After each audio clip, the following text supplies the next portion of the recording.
Are you down for this? If you're in the mood, we can take it to the moon. Just like a movie scene, table for two.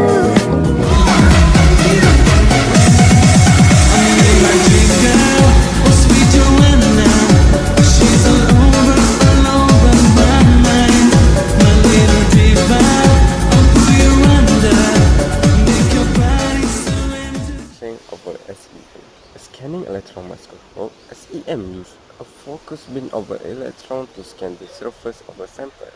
As the electron beam interacts with the sample, it generates various signals including secondary and backscatter electrons. These signals are detected and used to form a detailed image of a sample surface. The SEM provides high-resolution imaging, allowing for magnification ranging from 1,000 times to over 300,000 times, and is capable of producing 3D-like image.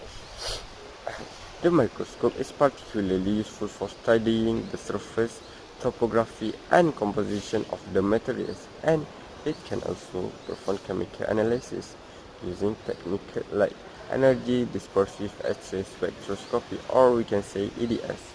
SEM is widely used in fields like materials science, biology, and nanotechnology for its ability to observe fine detail at microscopic level. So let's move to the next part. So I will tell you how SEM actually works. So firstly, the SEM, the electron can produce an electron beam when the tungsten wire is heated by current and accelerated by a knot.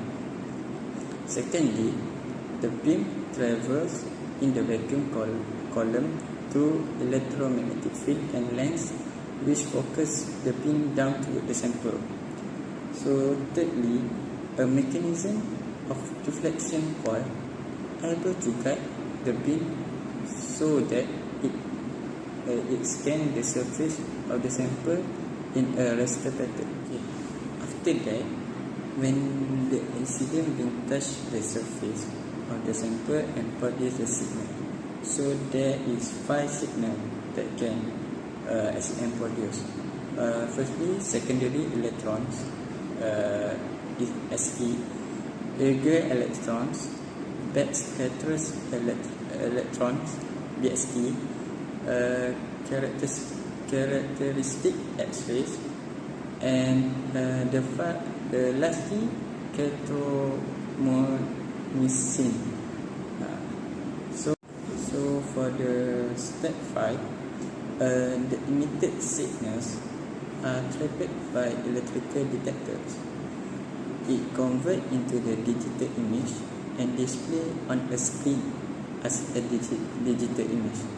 So the 6th step is provides information, samples, element composition, structure, vibration, and morphology. Lastly, in the set, use much lower accelerating voltage to prevent beam penetration into the sample, since the requirement is generation of the secondary electron from the true surface structure of the sample. Therefore, it is common to use low kilowatt in the range 1 to 5 kilowatt for biological sample, even though the SEMs are capable of up to 30 kilowatt.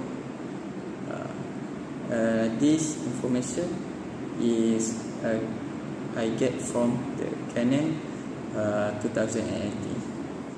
Here's an illustration of the outcome we observed after the application of scanning electron microscopy SEM to our sample.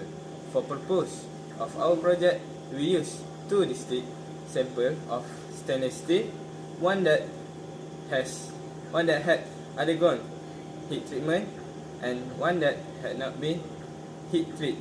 Upon examining the SEM result, it became evident that the physical structure of the stainless steel sample that had been subjected to heat treatment showed noticeable difference when compared to sample that remained untreated. This structure variation observed in the SEM image suggests that the heat treatment process has a significant impact on the material's microstructure, affecting its surface features and overall properties. Thank you. As for the findings, the SEM analysis successfully demonstrated the differences in microstructure between heat-treated and untreated stainless steel samples. The findings suggest that heat treatment plays a crucial role in altering the grain, structure and surface morphology, which can affect material properties like hardness, ductility and corrosion resistance. The SEM technique proved to be an effective tool in characterizing the microstructural change at various magnification. That's all. Are you